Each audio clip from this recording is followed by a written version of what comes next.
जय हिंद बच्चों। मैं पूनम यादव निसृजन एकेडमी में आपका स्वागत करती हूँ। आज की क्लास में हम सॉल्व करने वाले हैं 60 प्रश्नों का संग्रह। और ये जो है सामान्य हिंदी के प्रश्न हैं, यानी कि कई सारे टॉपिक को टच करते हुए प्रश्न हैं। ये प्रश्न आपको टीजीटी, पीजीटी, पुलिस पुलिस यानी कि किसी भी स्टेट की पुलिस या टीचिंग किसी भी स्टेट का, या यूपीपीसीएस मेंस, रेलवे, वीडियो, आपका आरओ में भी दिखाई पड़ सकते हैं ये सारे प्रश्न। देखेंगे, पहला प्रश्न है हमारा, स्वतंत्र रूप से बोली जाने वाली ध्वनियां हैं। स्वतंत्र रूप से बोले जाने वाली ध्वनियां हैं, यानी कि अगर आपको स्वर और व्यंजन इन दोनों का फर्क पता है, स्वर को हम अच कहते हैं संस्कृत में, और व्यंजन को हम हल कहते हैं, क्योंकि इनके नीचे हलंत लगा होता है। जो स्वर होते हैं वे स्वतंत्र होते हैं, ये जो स्वर होते हैं ये स्वतंत्र होते हैं, और जो हल होते हैं ये जो है परतंत्र होते हैं। परतंत्र क्यों होते हैं? क्योंकि ये स्वरों के सहायता से उच्चारित होते हैं, क्योंकि क्योंकि स्वरों की सहायता से उच्चारित होते हैं। तो आपने यहाँ पर समझ लिया होगा कि जो स्वतंत्र रूप से बोली जाएंगी वो तो क्या हो, तो स्वतंत्र रूप से स्वर बोले जाते हैं। इसमें स्वर किस ऑप्शन में दिखाई पड़ रहा है? तो पहला ऑप्शन देखेंगे, ये जो है स्वर है, बाकी जो है ये सारे जो है व्यंजन हैं जो कि परतंत्र हैं, स्वरों की सहायता से बोले जाते हैं। आगे देखेंगे, अगला प्रश्न है हमारा है, भाषा की सार्थक इकाई क्या है? तो भाषा की सार्थक इकाई क्या व्यंजन होगा, क्या अक्षर होगा, क्या शब्द होगा, या फिर वाक्य होगा? तो भाषा की सार्थक इकाई वाक्य होगा।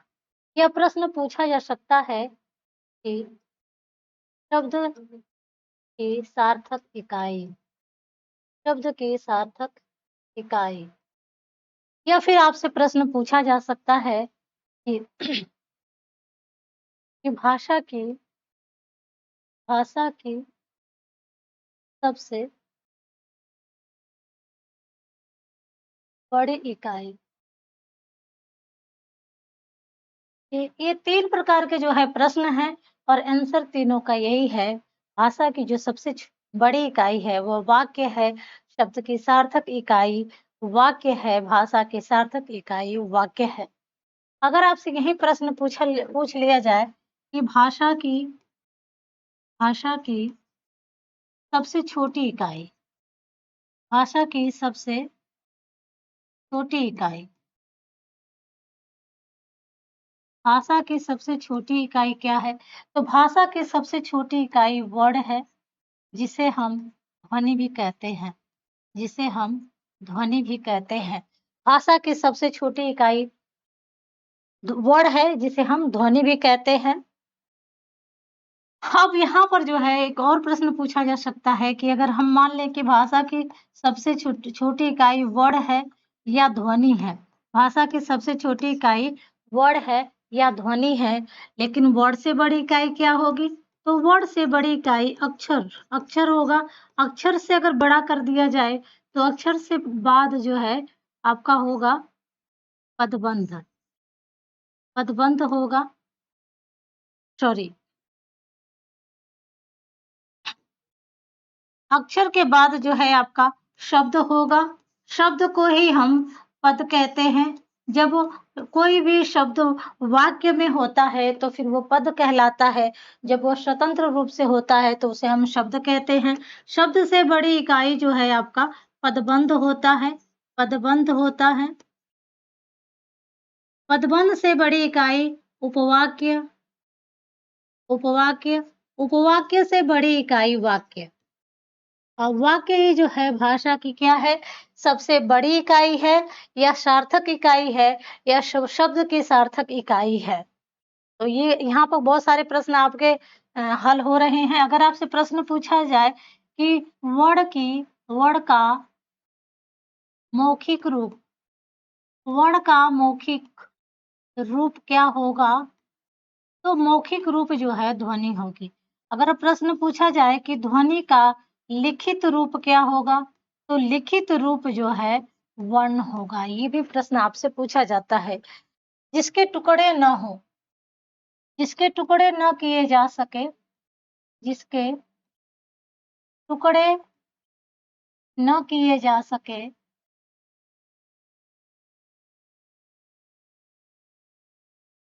उन्हें वर्ण वर्ण कहते हैं।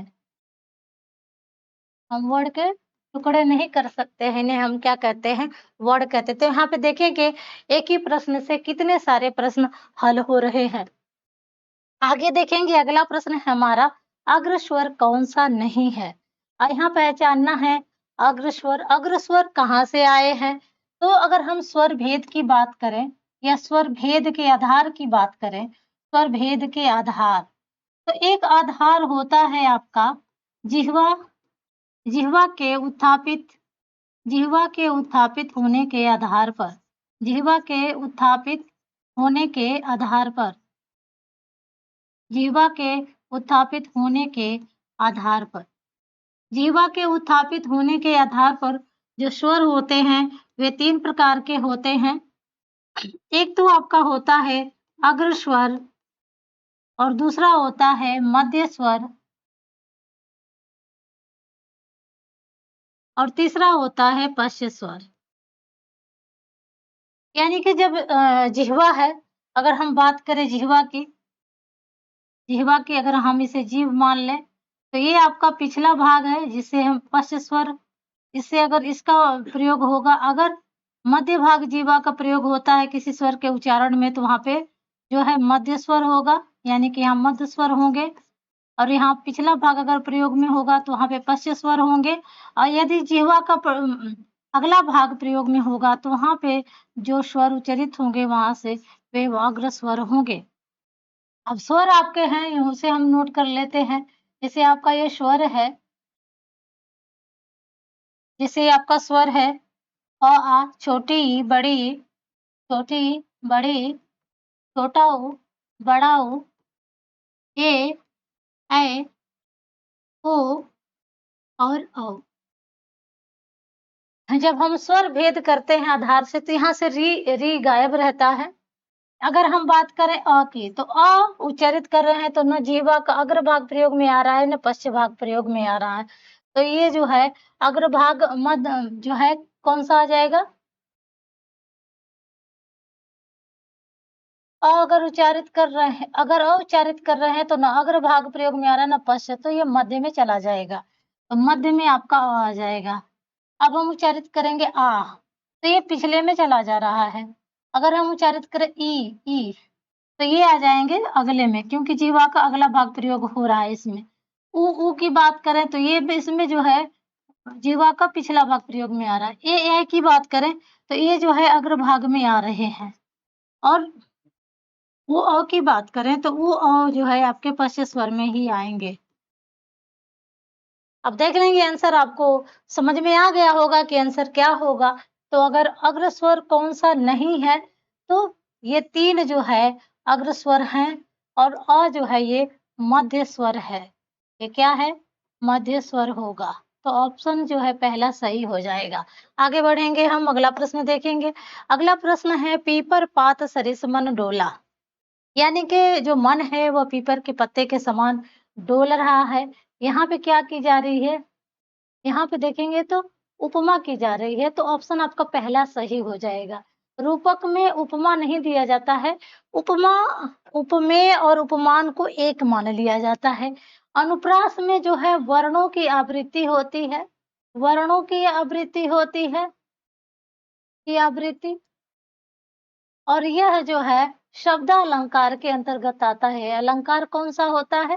शब्दालंकार, शब्दालंकार। यमक भी जो है, यमक में क्या होता है कि शब्दों की आवृत्ति होती है, शब्दों की, शब्दों की आवृत्ति होगी, शब्दों की आवृत्ति, किंतु अर्थ अलग, अलग होंगे, किंतु अर्थ अलग होंगे।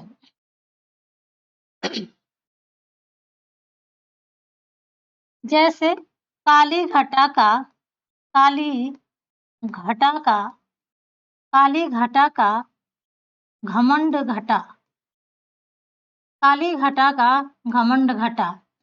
यहाँ देखेंगे घटा शब्द 2 बार आया है। एक बार जो है घटा मतलब बदली और दूसरा बार जो है इसका अर्थ है कम होना। तो यहाँ देखेंगे हम वर्णों की आवृत्ति हो रही है शब्द अलंकार में और यमक अलंकार में शब्दों की आवृत्ति होती है, अर्थ इसके अलग हो रहे हैं। रूपक अलंकार में उपमेय और उपमान, उपमेय और उपमान में कोई अंतर नहीं रह जाता, कोई अंतर नहीं रह जाता, कोई अंतर नहीं रह जाता। जैसे जैसे मैया, जैसे अगर एक उदाहरण इसका देख लेते हैं हम, जैसे मैया, मैया मैं तो चंद्र खिलौना लई हूँ, चंद्र खिलौना लई हूँ। कृष्ण भगवान जी कह रहे हैं यशोदा माँ से कि हे माता मुझे तो चंद्र खिलौना ही चाहिए, यानी कि वो चंद्र को क्या समझ रहे हैं, खिलौना ही समझ रहे हैं। ये उदाहरण हो गया आपका रूपक का। उपमा का उदाहरण यहाँ पे है पीपर पात सरिस मन डोला। अगर हम बात कर लें, ये आपका पीपल का पत्ता, ये पीपल का पत्ता और दूसरा जो है हमारा मन, जिसे हम दिल कह लेते हैं, हम इसे मन ही मान लेते हैं या दिल कह लें। तो जैसे पीपर का पत्ता होता है वो काफी हल्का होता है, उसी तरह से हमारा मन भी बहुत हल्का होता है। पीपर के पत्ते में जैसे थोड़ी सी हवा अगर इसे मिलेगी तो ये हिलने लगता है, डोलने लगता है। उसी तरह से जो है हमारा मन भी बहुत ही जल्दी आकर्षित होता है और ये डोलने लगता है, किसी के भी प्रति आकर्षित होने लगता है। तो यहाँ पीपर पात सरिस मन डोला की बात हो रही है, यानी कि यहाँ पे उपमा अलंकार होगा। आगे बढ़ते हैं हम, आगे देखेंगे महाप्राण ध्वनियां हैं। यहाँ पे आपको जो है महाप्राण ध्वनियां निकालनी है। इसमें से ये ऑप्शंस हैं आपके, देखेंगे च छ ख घ प प भ म, ये आपके ऑप्शंस हैं। अब इसमें से आपको निकालना है महाप्राण। मैंने आपको एक ट्रिक बताई थी जहाँ पे आप बिल्कुल नहीं भूलेंगे। अगर हम बात कर लें यहाँ पे,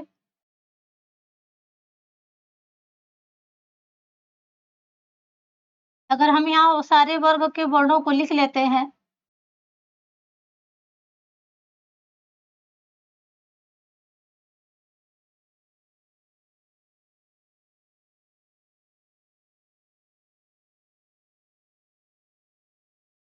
ये हमने लिखा त वर्ग का त थ द ध न, प वर्ग में हमने लिखा प फ ब भ म। ये आपका जो है क वर्ग हो गया, क वर्ग। ये आपका च वर्ग, ट वर्ग, त वर्ग और प वर्ग। और आपका अंतस्थ व्यंजन भी आएगा, अंतस्थ। अंतस्थ व्यंजन आपके य, र और ल, व। इसके बाद आपका ऊष्म व्यंजन। यही आपके व्यंजन होते हैं क से लेकर के ह तक। 33 जो है आपके व्यंजन होते हैं। ये जो है आपके 33 व्यंजन होते हैं। इसी में से हमें निकालना है अल्प प्राण, महाप्राण हमें निकालना है। लेकिन यहाँ हम अल्प प्राण और महाप्राण इकट्ठा समझ लेते हैं। अगर हम याद कर लें, यहाँ पे सघोष, यहाँ पे हम अघोष लिखते हैं, अघोष। यहाँ हम लिखते हैं सघोष, यहाँ लिखते हैं सघोष। यहाँ लिखते हैं हम अल्प प्राण, अल्प प्राण। यहाँ हम लिखते हैं अल्प प्राण, अल्प प्राण। यहाँ पर महाप्राण, महाप्राण। अल्प अघोष जो है आपके 13 होते हैं, एक बढ़ा देंगे तो यहाँ पे 14 महाप्राण होते हैं। अल्प प्राण आपके 30 होते हैं, यहाँ आप बढ़ा देंगे तो यहाँ पे 31 हो जाएंगे। एक तो पहली ट्रिक ये हो गया। उसके बाद जो आपके अघोष होते हैं, प्रत्येक वर्ग का पहला और दूसरा यानी कि 12 हो गया कोड। खगोश की बात करें तो प्रत्येक वर्ग का तीसरा, चौथा और पांचवा यानी कि 345 इसका कोड हो गया। अल्पप्राण की बात करें तो प्रत्येक वर्ग का पहला, तीसरा और पांचवा यानी कि 135 कोड हो गया अल्पप्राण का। महाप्राण की बात करें तो प्रत्येक वर्ग का दूसरा और चौथा यानी कि 24 हो गया इसका कोड। अब यहाँ पे देखेंगे अल्पप्राण की संख्या ज्यादा है और सघोष की संख्या ज्यादा है, तो इसमें स्वर भी जुड़े होंगे। स्वरों की संख्या 11 होती है, यहाँ स्वर भी जुड़ा होगा, इसकी भी संख्या 11 होती है। इसके अलावा देखेंगे तो अंतस्थ व्यंजन जो है क्रॉस करके दोनों में आते हैं। अंतस्थ व्यंजन, अंतस्थ, यहाँ भी अंतस्थ दिखाई पड़ते हैं। अंतस्थ ये आपके 4 होते हैं, ये 4 होते हैं। उसके बाद देखेंगे यहाँ पे जो अब अघोष है, इसमें जो है प्रत्येक वर्ग का पहला और दूसरा है, यानी कि 10 ये हो गए। और तीनों जो श होते हैं, वह भी मूर्धन्य श, तालव्य श और स। श, स और स, ये 3 जो है आते हैं इसमें अघोष में। जो ह होता है वो चला जाता है इसमें, यानी कि काकल्य जो है किसमें चला जाएगा? सघोष में चला जाएगा। इसे घोष और सघोष भी कहते हैं। तो ये 13 हो गए आपके और महाप्राण 14 हो गए। प्रत्येक वर्ग का दूसरा और चौथा होगा। तो प्रत्येक वर्ग का दूसरा और चौथा महाप्राण हमें निकालना है। दूसरा और चौथा देखें कहाँ दिखाई देता है, किस ऑप्शन में? च, छ, ये पहला ही वर्ड दिखाई दे दिया, गलत हो गया। दूसरे में ख, क, ख, दूसरा है ग, घ। तो ऑप्शन आपका दूसरा वाला सही हो जाएगा। यहाँ पे दूसरा और चौथा वर्ड दिखाई पड़ रहा है। बाकी ऑप्शन आपके देखेंगे तो यहाँ पे प्रथम वर्ड है, यहाँ अंतिम वर्ड है, तो ये नहीं होगा सही। इस तरह से आप याद कर लेंगे। यहाँ पे 12 अगर इसका कोड है तो इसमें से 10 निकलेंगे, 2 लाइनें हैं। अगर इसमें से 3 कोड है तो इसमें से 15 निकल जाएंगे आपके। यहाँ से 15 निकल जाएंगे, यहाँ से 10 निकलेंगे क्योंकि 2 लाइनें हैं। अब आप अच्छी तरह से इसे समझ लेंगे कि आपका जो पहला, तीसरा और पांचवी जो लाइन है ये कौन सी है? अल्पप्राण है, अल्पप्राण। और ये दूसरा वाला दोनों ये महाप्राण, महाप्राण। और अघोष सघोष की बात करें तो अघोष सघोष ये दोनों कॉमन करके अगर हम इसको कलर चेंज करके देखें तो कलर चेंज करके अगर हम इसे देखना चाहें तो देख सकते हैं। ये आपका जो है व्हाइट में जो है ये आपके अघोष है, अघोष। और ये तीनों जो है आपके सघोष है। आगे बढ़ेंगे हम, आगे देखेंगे। अगला प्रश्न है 9वां रस कौन सा है? तो 9वां रस होता है शांत रस। 9वां रस शांत रस होता है। और रस जो होता है, रस का अर्थ होता है, रस का अर्थ होता है आनंद, आनंद। यानी कि रस क्या है? आनंद है। काव्य पंक्तियों में क्या करता है? आनंद भरता है रस। आगे हम बढ़ेंगे। भरत मुनि ने देखेंगे तो भरत मुनि ने एक चीज और बात को समझ लेंगे। भरत मुनि ने नाट्य शास्त्र में, नाट्य शास्त्र में भरत मुनि ने नाट्य शास्त्र में 8 रसों को ही माना है।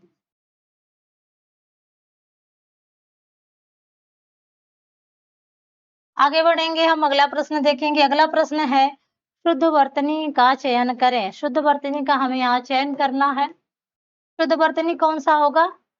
तो ये होगा, ये होगा, ये तीसरा हो जाएगा औद्योगिकरण, औद्योगिकरण। आगे बढ़ेंगे, अगला प्रश्न देखेंगे। जातिवाचक एवं व्यक्तिवाचक संज्ञाओं का कौन सा युग्म गलत है? यहाँ पे व्यक्तिवाचक और जातिवाचक, यानी कि पहले ऑप्शन में जातिवाचक होगा तो यहाँ पे दोनों में जातिवाचक, तो पहला ही ऑप्शन सही हो जाएगा। दूसरे वाले में जातिवाचक या व्यक्तिवाचक, जातिवाचक व्यक्तिवाचक, जातिवाचक व्यक्तिवाचक, तो ऑप्शन पहला ही सही हो जाएगा। आगे बढ़ेंगे हम। अगला प्रश्न है सम्राट का विलोम शब्द होगा। सम्राट का विलोम शब्द क्या होगा? सम्राट्री होगा, समाग्री होगा, सम्राज्ञी होगा या समाग्री होगा? तो ऑप्शन तीसरा सही हो जाएगा। आगे बढ़ेंगे हम। अगला प्रश्न देखेंगे, चिड़िया आसमान में उड़ती है। चिड़िया आसमान में उड़ती है, इस वाक्य में कौन सी क्रिया है? तो चिड़िया अगर आसमान में उड़ रही है, उड़ने का काम किस सीधे हो रहा है, चिड़िया भी पढ़ रहा है, यानी कि कर्ता वो पढ़ रहा है। तो यहाँ पर जो है अकर्मक क्रिया हो जाएगी। मुख्य रूप से जो क्रिया होती है, अगर हम बात करें क्रिया की, क्रिया का काम क्या होता है? मूल रूप इसका क्या होता है? मूल रूप, क्रिया का मूल रूप धातु होता है, धातु। और जो क्रिया होती है मुख्य रूप से दो प्रकार की होती है, कौन सी?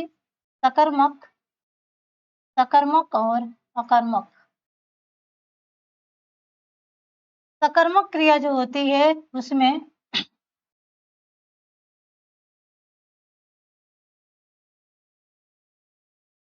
कार्य का व्यापार कर्म पर पड़ता है। देखेंगे सकर्मक में जो कार्य होगा उसका व्यापार किस पे होगा? कर्म पे होगा। अकर्मक में कार्य का व्यापार कर्ता पर पड़ता है।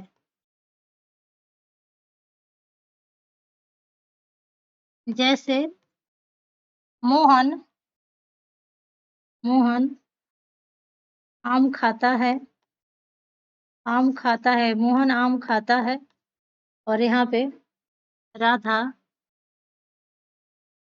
टहलती है, राधा टहलती है। तो यहाँ पे देखेंगे कार्य टहलने का हो रहा है, सीधे पड़ रहा है, या ऐसे भी हो सकता है कि राधा, राधा आंगन में टहलती है, आंगन में टहलती है।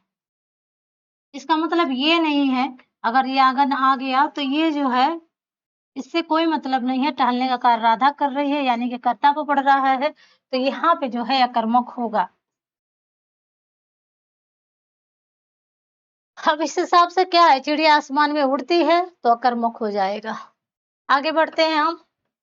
हाँ, इसे थोड़ा समझ लेंगे। अगर कार्य खुद न करके अगर हम किसी और से करवाते हैं, जब कार्य को खुद न करके किसी और से करवाते हैं, तो फिर वहाँ पे प्रेरणार्थक क्रिया होगी। अगर कोई एक काम करके फिर हम दूसरा काम करने लगते हैं, तो फिर वहाँ पे जो है पूर्वकालिक क्रिया होगी। आगे बढ़ेंगे हम, आगे देखेंगे। अगला प्रश्न है, निम्नलिखित में से कौन सा शब्द प्रायः बहुवचन में ही प्रयुक्त होता है? तो ऑप्शन देखेंगे, देव, छात्र, प्राण, छल। ये गलत है, शायद शब्द गलत है। तो आपका ऑप्शन तीसरा सही हो जाएगा। प्राण हमेशा जो है बहुवचन में प्रयोग होता है। आगे देखेंगे, अगला प्रश्न है, छत पर बंदर बैठा है, इस वाक्य में कौन सा कारक है? तो कारक बताना है, कारक पहचानना है। ऑप्शन देखेंगे, करण, कर्ता, संप्रदान, अधिकरण। तो में पर जब आएगा, में पर आएगा तो वहां पे अधिकरण हो जाता है। आगे बढ़ेंगे, अगला प्रश्न देखेंगे, निम्नलिखित में से अकर्मक क्रिया कौन सी है? अकर्मक मैंने बताया था, बच्चा सोता है, यहाँ पे कार्य का सीधा प्रभाव इस पे पड़ता तो पहला ही सही हो जाएगा। वह लिखता है तो कुछ ना कुछ लिखता होगा, यहाँ पे कर्म छिपा हुआ है। माँ बच्चों से कपड़े धुलवाती है, यहाँ पे प्रेरणार्थक हो गया। कार्य खुद ना करके कार्य किसी और से करवाया जा रहा है, तो यहाँ पे प्रेरणार्थक क्रिया होगी। रामू बाजार से आकर सो गया, तो यहाँ पे रामू बाजार से आकर सो गया, दो कार्य हो रहा है, तो पूर्वकालिक क्रिया होगा इसमें। पूर्वकालिक क्रिया, पूर्वकालिक क्रिया। आगे हम बढ़ेंगे, अगला प्रश्न देखेंगे। अगला प्रश्न है, इसमें शुद्ध वर्तनी का चयन करना है हमें। तो ऑप्शन आपका जो है कौन सा सही होगा? अंतर ध्यान, अंतर और अंत ध्यान, अंत ध्यान, यहाँ पे अंतर ध्यान। तो आपका चौथा ऑप्शन सही हो जाएगा। र का जो है स्पेस ध्यान देंगे आप, वह जो है त के बाद होगा, ध के ऊपर होगा। आगे हम देखेंगे, अगला प्रश्न है, स्पर्श व्यंजन कौन सा नहीं है? तो स्पर्श व्यंजन मैंने आपको बताया था कि जो स्पर्श व्यंजन होते हैं, स्पर्श व्यंजन वो 25 होते हैं, स्पर्श व्यंजन 25 होते हैं। और ये जो है क से लेकर के म तक होते हैं। इनको जो है हम वर्गीय व्यंजन भी कहते हैं, इनको हम स्पर्श संघर्षी व्यंजन भी कहते हैं, इनको हम स्पर्श संघर्षी व्यंजन भी कहते हैं। ये जो अगर प्रश्न आपसे पूछ लिया जाए कि मुख्य रूप से अगर आपसे प्रश्न पूछ लिया जाए कि मुख्य रूप से स्पर्श संघर्षी व्यंजन मुख्य रूप से स्पर्श संघर्षी व्यंजन तो वो मुख्य रूप से स्पर्श व्यंजन संघर्षी व्यंजन जो होते हैं वे आपका च वर्ग होता है। च, छ, य, झ और य। ये आपके मुख्य रूप से स्पर्श संघर्षी व्यंजन होते हैं। अब यहाँ पहचानेंगे आप क से लेकर के म तक वर्गीय और स्पर्श संघर्षी व्यंजन है। यहाँ पे स्पर्श व्यंजन को हमें पहचानना है। तो देखेंगे ये तीनों ऑप्शन में आपके दिखाई पड़ रहे हैं और अह जो कि ये विसर्ग है, ना ही स्वर है, ना ही व्यंजन है। ये किसके अंतर्गत आता है? ये आता है अयोगवाह के अंतर्गत। और ह जो है यह काकल्य है, यह घोष है, ये सघोष है, सघोष। यह जो है स्वरतंत्रीय है, यह स्वरयंत्रीय है। इतने सारे जो है प्रश्न ह से ही आ जाते हैं, तो आपका ऑप्शन जो है चौथा सही हो जाएगा। आगे बढ़ेंगे हम, अगला प्रश्न देखेंगे। अगला प्रश्न है मूल सर्वनाम की संख्या कितनी है? तो मूल सर्वनाम आपके कितने होते हैं? 11, 13, 6, 8। तो 11 होते हैं। और सर्वनाम के भेद अगर की बात करें तो सर्वनाम जो है आपके 6 प्रकार के होते हैं। सर्वनाम के भेद जो है ये 6 प्रकार के होते हैं। लेकिन अगर आपसे प्रश्न पूछ लिया जाए कि मूल सर्वनाम कितने होते हैं? मूल सर्वनाम आपके 11 होते हैं। कौन-कौन? मैं, तू, आप, यह, वह, जो, सो, जो, सो, कौन, क्या, कोई, कुछ। ये जो है आपके 11 हो गए। देखें 1, 2, 3, 4, 5, 6, 7, 8, 9, 10, 11। 11 जो है आपके मूल सर्वनाम हैं और इन सर्वनामों से ही बहुत सारे यौगिक सर्वनाम बनाए जा सकते हैं। जैसे मेरा, मुझको, मुझसे, इत्यादि। तेरा, तुमको, तुमको, आपसे, आपको, इत्यादि। इस तरह से जो है इन जो मूल सर्वनाम हैं, इन सर्वनामों से बहुत सारे सर्वनाम बनाए जाते हैं और जो इनसे सर्वनाम बनाए जाते हैं वे आपके यौगिक सर्वनाम कहलाते हैं। अगर सर्वनाम की भेद की बात करें तो 6 सर्वनाम हैं आपके। एक तो है आपका पुरुषवाचक है। दूसरा है आपका निजवाचक।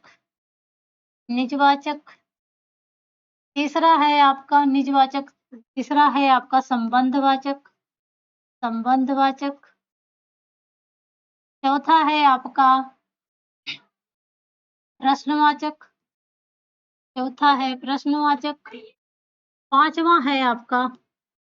पांचवा है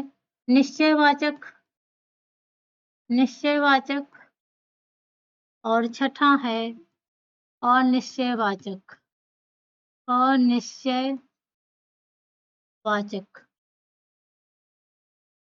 यानी कि यहाँ पर देखेंगे तो सर्वनाम के भेद 6 हैं। पुरुषवाचक, निजवाचक, संबंधवाचक, प्रश्नवाचक, निश्चयवाचक और अनिश्चयवाचक। मूल सर्वनाम आपके 11 हैं। मूल सर्वनाम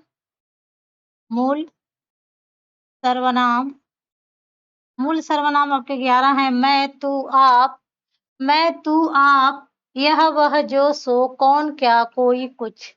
मूल सर्वनाम आपके मैं, तू, आप, यह, वह, जो, सो, कौन, क्या, कोई, कुछ। आपके सर्वनाम के जो भेद हैं वो पुरुषवाचक, निजवाचक, संबंधवाचक, प्रश्नवाचक, निश्चयवाचक और अनिश्चयवाचक। आगे बढ़ते हैं हम। अगला प्रश्न है प्रश्नवाचक सर्वनाम कौन सा है? तो प्रश्नवाचक सर्वनाम यह, वह, तुम, मैं, तुम्हारा, तुम लोग, कौन, क्या। तो ये आपका जो है चौथा ऑप्शन सही हो जाएगा। अगला प्रश्न है वह खेल पर सो गए, वह खेल कर सो गया, तो वह खेल कर सो गया कोई काम करके फिर दूसरा काम कर रहा है, तो ये पूर्वकालिक ही हो जाएगा। प्रेरणार्थक होता है जो हम किसी और से काम करवाते हैं, उसकी प्रेरणा करते हैं। कर्मक क्रिया में कार्य का फल किसपे पड़ता है? कर्ता पे पड़ता है। सकर्मक में कर्म पर पड़ता है। आगे बढ़ेंगे, अगला प्रश्न देखेंगे। अगला प्रश्न है बुढ़ापा में कौन-सी संज्ञा है? तो संज्ञा किसे कहते हैं? संज्ञा का अर्थ होता है नाम। संज्ञा का अर्थ होता है नाम। जो संज्ञा होती है वह 3 प्रकार की होती है। व्यक्तिवाचक, व्यक्तिवाचक, जातिवाचक, जातिवाचक और भाववाचक। जातिवाचक में भी 2 कैटेगरी होती है।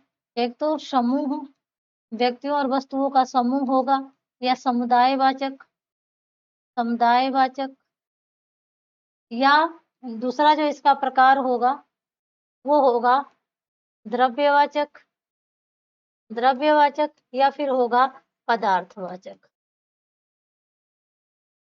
ये सरल ठोस वस्तुएँ आती हैं, इसमें जो है समूह में, समुदाय में लोग आते हैं, जातियों के, और यहाँ पे जो है भाव आएगा, यानी कि जो हमारे अंदर भाव होते हैं वो चीज़ें आएँगी, सरलता, कठोरता, बचपन, बुढ़ापा इत्यादि।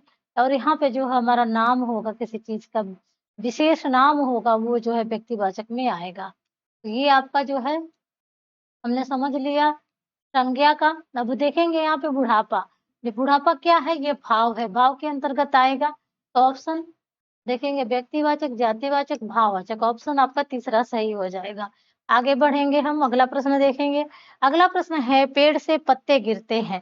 पेड़ से पत्ते गिरते हैं वाक्य में कौन-सा कारक है? तो पेड़ से पत्ते अगर गिरेंगे तो क्या संप्रदान होगा, या पदान होगा, या करण होगा, या अधिकरण होगा? तो विभक्तियों को एक बार देख लेते हैं। तो कर्ता, कर्ता ने कर्म को करण से संप्रदान संप्रदान के लिए अपादान अपादान से अधिकरण अधिकरण में पर संबोधन अरे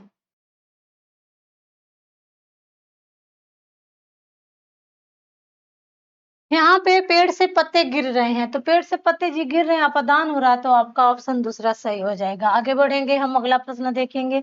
अगला प्रश्न है ऊ का उच्चारण स्थान क्या है? तो ऊ का उच्चारण स्थान यहाँ पे जो है दिया ही हुआ नहीं है, ओठ होते हैं। ओठ से जो है ऊ जो है उच्चारित होते हैं। यानी कि ये जो प वर्ग के जो व्यंजन हैं, और ऊ, छोटा ऊ और बड़ा ऊ, ये जो है किससे उच्चारित होते हैं? होंठ से, इसलिए हम इनको ओष्ठ्य कहते हैं। आगे बढ़ेंगे, अगला प्रश्न देखेंगे। अगला प्रश्न है संख्यावाचक समास कौन-सा है? संख्यावाचक द्विगु में आता है। यानी कि जो द्विगु समास होता है वो संख्यावाचक होता है।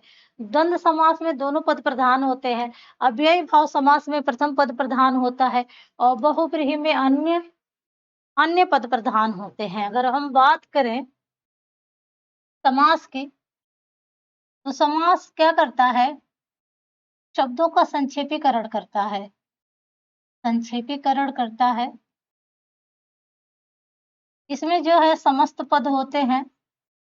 समस्त पद, तो 2 पद होंगे। जैसे इसमें कमल नयन की बात करें, कमल नयन, तो यहाँ पे जो है 2 पद दिखाई पड़ रहे हैं। एक तो ये प्रथम पद, और ये जो है ये प्रथम पद, और ये जो है द्वितीय पद,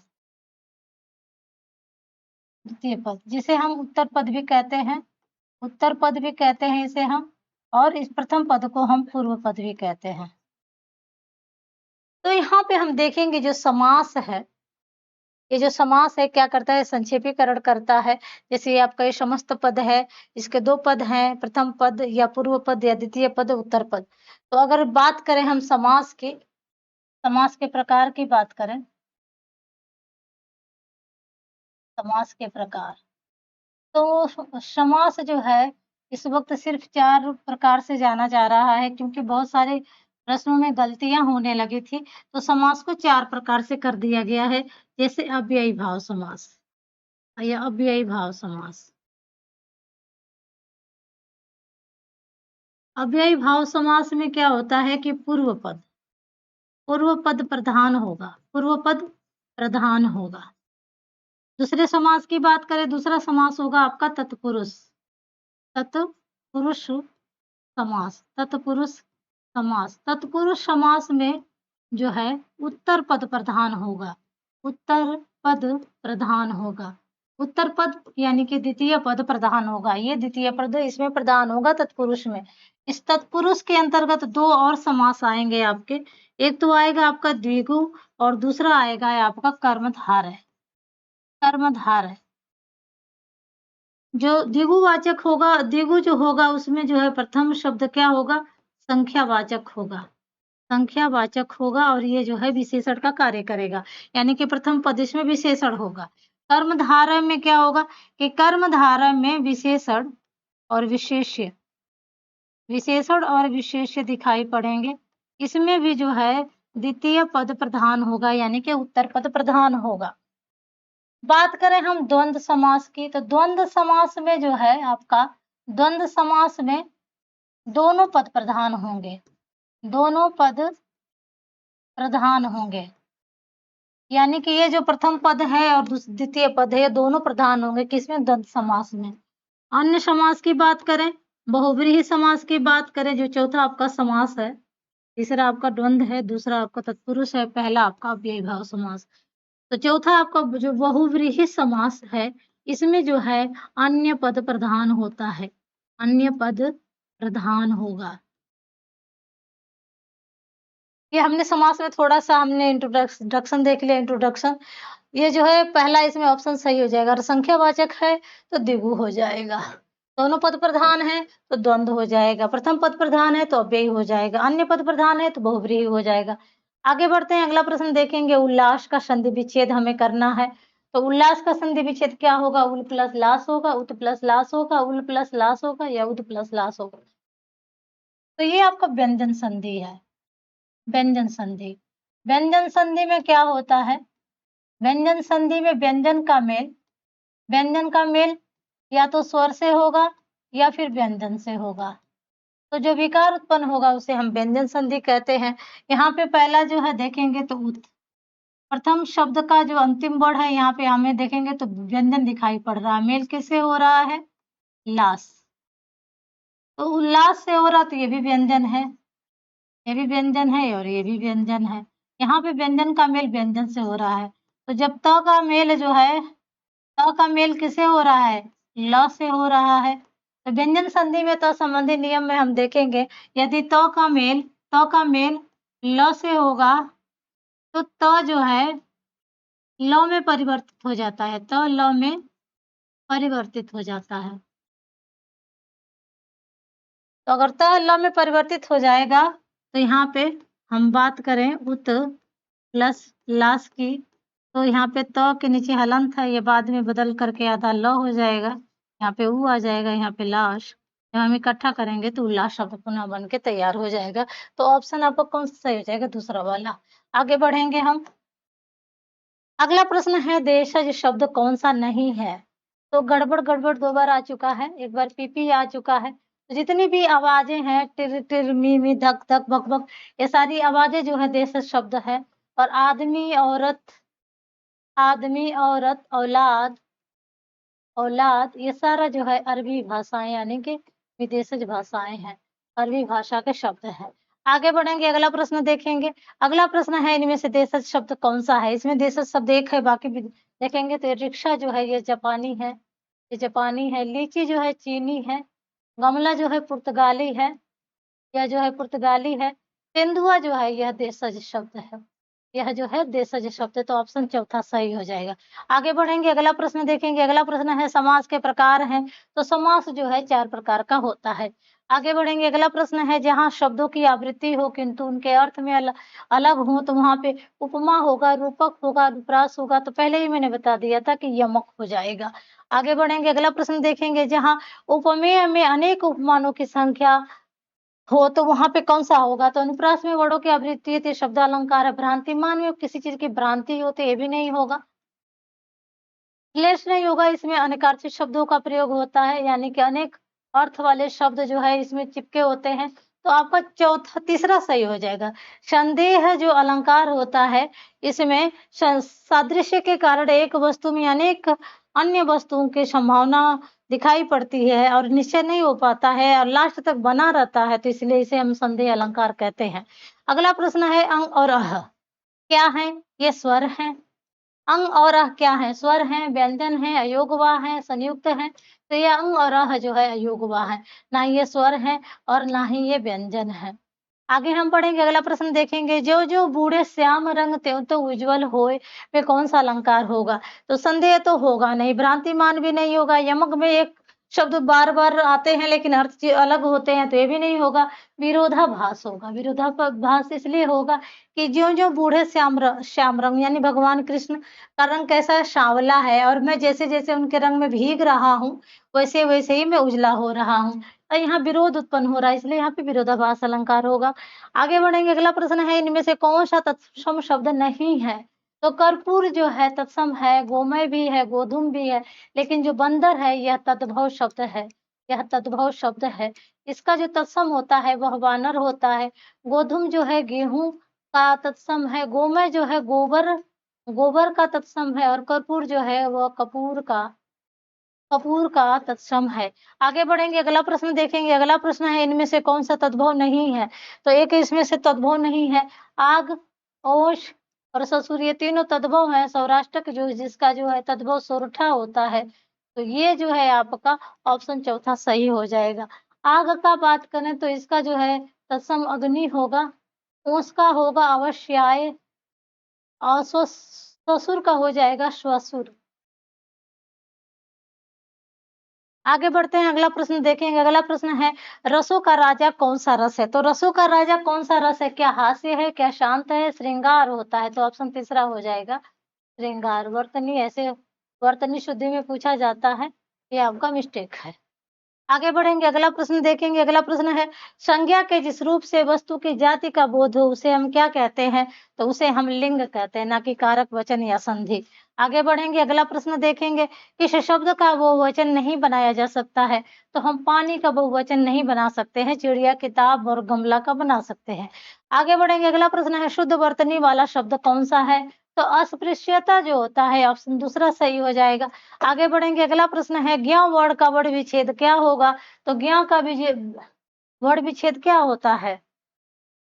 ये आपका हो जाएगा तीसरा ऑप्शन। अगला प्रश्न देखेंगे, चाहे तो इस कलम से पूरी कहानी लिख दो, इस वाक्य में कलम किस कारक में है? तो कलम से लिखेंगे तो क्या कर्म होगा, करण होगा, पदान होगा, अधिकरण होगा, करण होगा। कर्ता ने कर्म को करण से। आगे देखेंगे, अगला प्रश्न है जिस क्रिया से संचालित क्रिया का फल कर्ता पर पड़ता है, तो मैंने बताया जब कर्ता पर पड़ेगा तो वहाँ पे अकर्मक हो जाएगा, ना कि सकर्मक। जब कर्म पड़ेगा तो सकर्मक हो जाएगा। जब हम कार्य किसी और से करेंगे, करवाएँगे तो प्रेरणार्थक हो जाएगा। कोई कार्य करके हम दूसरा काम करने लगेंगे तो वहाँ पे पूर्वकालिक हो जाएगा।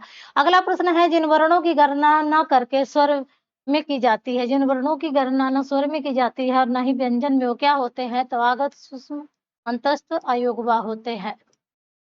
आगत जो स्वर होते हैं वो बाहर से विदेशी भाषाओं से आते हैं, जो ऊष्म होते हैं, इनके उच्चारण में मुँह से गर्म वायु निकलती है। अंतस्थ व्यंजन होते हैं, इनका उच्चारण स्वर और व्यंजन के बीच में होता है।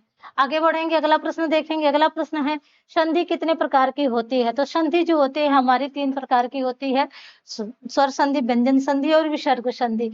आगे बढ़ेंगे, अगला प्रश्न देखेंगे, राकेश शब्द का संधि विच्छेद क्या होगा? तो राकेश शब्द का विच्छेद जो है राका प्लस ईश होगा। राका राका प्लस ईश, राका प्लस ईश, यहाँ से आ निकालेंगे हम, मेल कर आएँगे बड़े ई से, यहाँ पे बचा हुआ टुकड़ा है राग और यहाँ पे तालव्य श। जब हम यहाँ पे राग को इन दोनों का जब मेल कराएँगे तो ये हो जाएगा। राक में जब ये सहारा देगा तो राके हो जाएगा और ताला भी श जोड़ देंगे, राकेश शब्द पुनः बन के तैयार हो जाएगा। यहाँ पे जो संधि है वो है आपकी गुण संधि है, जिसमें शब्दों के बीच में ये और वो दिखाई पड़े, वे आपके गुण की संधि या अर् दिखाई पड़े तो वहाँ पे गुण संधि होती है। अगला प्रश्न देखेंगे, अगला प्रश्न है उत्पत्ति के आधार पर शब्द के भेद होते हैं। तो उत्पत्ति के आधार पर शब्द के भेद कितने होते हैं? तो 4 होते हैं। कौन से? तत्सम, तद्भव, देशज और विदेशज। आगे बढ़ेंगे, अगला प्रश्न देखेंगे, किसी वाक्य में अपदान नहीं है। यहाँ पे कौन सा ऐसा वाक्य है जिसमें अपदान नहीं है? नम्रता से बात करो, राहुल स्कूल से घर गया, रोहन घर से दिल्ली गया, पेड़ से पत्ते गिरते हैं, तो नम्रता से बात करो, पहला ऑप्शन सही हो जाएगा, बाकी तीनों में अपदान है। अगला प्रश्न है देशज शब्द वाला कौन सा क्रम नहीं है? तो फटाफट, खटाखट, गड़बड़, भोपू, ये जितनी भी आवाजें हैं ये देशज शब्द होते हैं। टर टर, तेंदुआ जो होता है ये भी आपका देशज शब्द होता है। जूता, बाल्टी, खटिया ये भी सारे आपके जो है देशज शब्द होते हैं। आदमी, औरत और औलाद ये सारे जो है अरबी भाषा के शब्द होते हैं, अरबी भाषा के शब्द। तो ऑप्शन आपका चौथा सही हो जाएगा। आगे बढ़ेंगे, अगला प्रश्न देखेंगे, अगला प्रश्न है राजू हमेशा घूमने जाता है। तो हमेशा जो है एक तरह से अविकारी शब्द है, अविकारी शब्द है, अव्यय शब्द है, अव्यय शब्द है। अव्यय आपके कौन से होते हैं? अव्यय आपके 4 होते हैं। एक तो होता है आपका क्रिया विशेषण, क्रिया विशेषण होता है। दूसरा होता है आपका समुच्चय बोधक, समुच्चय बोधक, संबंध बोधक और विस्मयादि बोधक, विस्मयादि बोधक। तो ऑप्शन आपका चौथा सही हो जाएगा। अगर हम बात करें विकारी के, जहाँ विकार उत्पन्न होता है, तो विकारी आपके 4 होते हैं। कौन-कौन से? संज्ञा, सर्वनाम, संज्ञा सर्वनाम, क्रिया और क्रिया विशेषण, क्रिया विशेषण। तो यहाँ पर देखेंगे आपका ऑप्शन जो है चौथा सही हो जाएगा। आगे बढ़ते हैं, अगला प्रश्न देखेंगे, सेवक का स्त्रीलिंग कैसे बनेगा? तो क्या उपसर्ग से बनेगा या प्रत्यय से बनेगा या संधि से बनेगा या समास से? तो प्रत्यय से बनेगा। कैसे? सेवक, सेवक प्लस ई का प्रत्यय अगर हम लगाते हैं तो सेविका शब्द यानी कि इसका स्त्रीलिंग हो जाएगा। आगे बढ़ते हैं, अगला प्रश्न देखेंगे, अगला प्रश्न है लेख लिखा गया। तो लेख लिखा गया, वाक्य की पहचान करना है। कर्तृवाच्य होगा, कर्मवाच्य होगा, भाववाच्य होगा या फिर इनमें से कोई नहीं। तो लेख लिखा गया इसमें जो है कर्मवाच्य होगा। अगला प्रश्न देखेंगे, अगला प्रश्न है चलना, फिरना, दौड़ना। यह जो है इस क्लास का आखिरी प्रश्न है। चलना, फिरना, दौड़ना कैसी क्रिया है? तो ये सकर्मक है, अकर्मक है, मुख्य क्रिया है या फिर सहायक क्रिया है? आपके इस प्रश्न का आंसर जो है आप देंगे चलना, फिरना, दौड़ना, सोना, मुस्कुराना, हँसना, ये सब कैसी क्रियाएँ होती हैं? सकर्मक, अकर्मक, मुख्य क्रिया या सहायक क्रिया? तो इस प्रश्न के आंसर आप देंगे। आप इसको जो है कमेंट्स के द्वारा इसका आंसर देंगे और आज क्लास यहीं समाप्त करती हूँ।